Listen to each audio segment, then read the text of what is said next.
I call Jonathan Young. Sir, the previous speaker was talking about the time when he could, or somebody said there was 11 unemployed people in the country. I can remember that time back in the mid-70s where even it was just down Pipitea Street, not far from this Parliament, where I watched a gang from the Ministry of Works dig a hole. There were 13 workers there, sir. Each had a spade or a shovel, and there was 12 watching and 1 digging. And so back in the 70s, this country was very wealthy because we had a great relationship with Britain.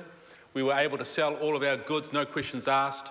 But then, sir, Britain joined the EEC, and suddenly our markets evaporated and disappeared. And this country has to live a different way than it did at that period of time.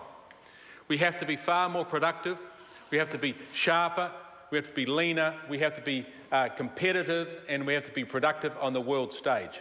And, sir, this is what this government has brought to this nation. Productivity, edge, competitiveness on the global stage. Sir, that is why this country, this nation, and this government, sir, are respected all around the world.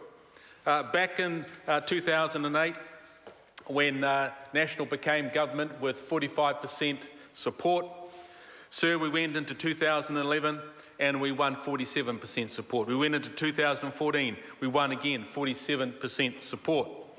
Sir, in October 2015, we were receiving 47% support, and beginning of this year, sir, once again.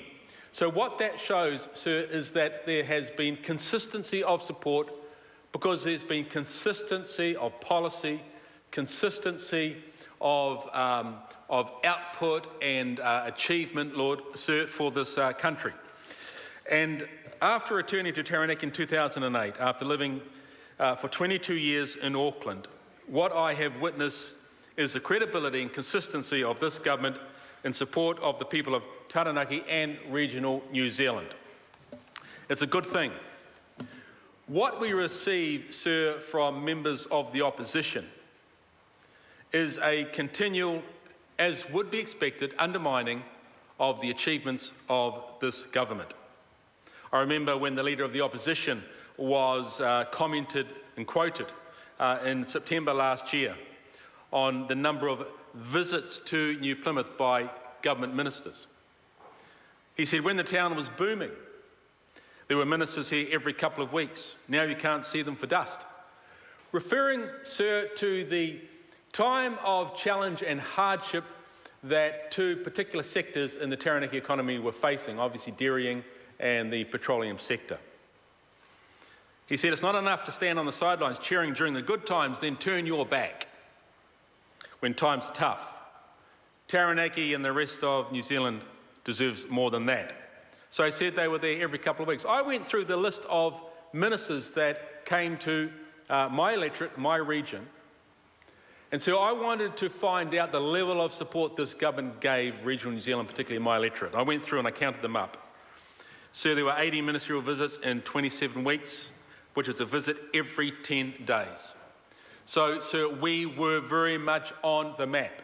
And I think that this is what regional New Zealand appreciates and understands about this government, about our Prime Minister, is, sir, the fact that there is commitment and consistency. Then, Mr. Speaker, just last week, so that was September comment, last week, 23rd of February, the Leader of the Opposition accused the government of abandoning Taranaki. He said during the oil boom, ministers touted Taranaki as the Golden Province. Now they're nowhere to be seen.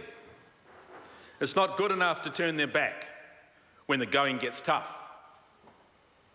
So once again, sir, I went through and I looked and counted the number of my colleagues who had come through to support not only myself but the people of Taranaki, people of New Plymouth. At the end of last year, the Prime Minister was there. Nikki Kay, Associate Minister of Education, came to look at school buildings. Paula Bennett came at the end of last year to open the new Novotel Hotel and to look at areas of economic development in our region. Sir, just over a week ago, Amy Adams came to celebrate the completion of the rollout of ultra-fast broadband in my city. Sir Stephen Joyce came last week, Judith Collins came last week to support the business community and to visit the New Plymouth Police Station and Corrections, where there's a fantastic collaboration taking place. Maggie Barry was in town, Sir.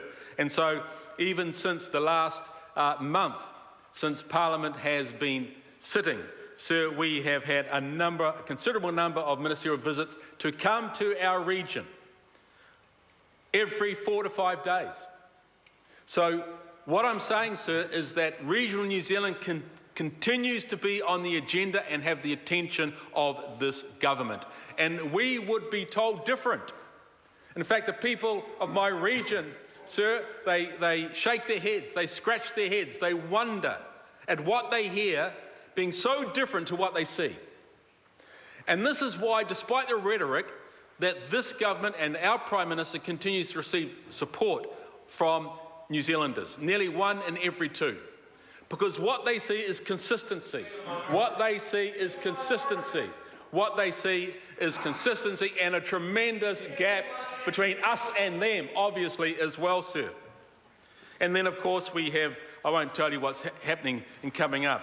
But, sir, the previous speaker came and visited Taranaki, not just recently, but let me just talk about his visit last year, where he came with a number of his colleagues to visit the Stratford Power Station. And I think, sir, this is a great example of why people question the validity of the opposition to govern. And, sir, my colleague across the way, Mr Nash and Kamel Sepuloni, and of course Mr Grant Robertson, they came and they had a good look at some of our assets. And there was an article in the Taranaki Daily News which was quite perplexing. So I wrote a letter to the editor because I wanted to know the answer between what they said and what I saw. And I think New Zealanders all the time want to know the difference between what they see and what they say. So I wrote a letter to the editor. Your article of the 8th of October by Hannah Lee, titled Labour Bigwigs, that's you, Mr Nash, Visit on Regional Outreach. It has Grant Robertson, Labour's finance spokesman, saying there was an increased interest in the Stratford Power Station now that Contact Energy had shut down their Otahuhu Power Station for good on the 30th of September 2015. It's a bit of a boost for Stratford. So that's pretty good. He knows Contact are permanently closing the Otahuhu Power Station. Therefore, Contact's other assets, such as the Stratford Power Station, are going to be in higher demand and higher need. I can see why Andrew Little made him finance spokesman. Then he went on to say, however, the power station, like other regional infrastructure, was in need of desperate upgrades to bring it into the 21st century. And if I was Mr Nash at that point in time, as the energy spokesperson, I'd be saying, Mr Robertson, Grant, please, don't say that, don't say that.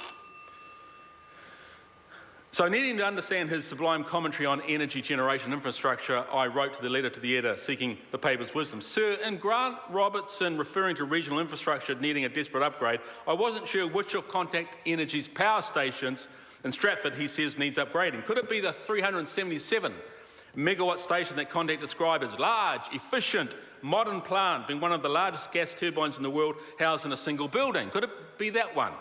Or perhaps it's the other power station needed to be brought into the 21st century, Contact's 200 megawatt gas-fired station, the one that Heka Parata, Chester Burrows, myself accompanied the Prime Minister to, which he opened in the 31st of May 2011. Just as I close, sir, what I want to say is that credibility is the most tradable commodity in politics. Just last week, we have Mr Little telling all Taranaki that the government has abandoned them. Just 2 days before, the Minister of Economic Development is there, Honourable Stephen Joyce, meeting with all the civic leaders of the whole region, putting his finger on the pulse, finding out what's going on. This is why this government is credible and can be trusted, sir, because we have not abandoned. In fact, we are committed and we work hard to support regional New Zealand. And we work hard, sir, to ensure that the economy of this nation continues to be strong and will continue to grow, even in places such as Taranaki, where the commodities of milk and oil are receiving far less than they used to. Sir, what we see is a region that's resilient, working hard, pulling together, and is going to come through this, sir, with colours flying. Thank you.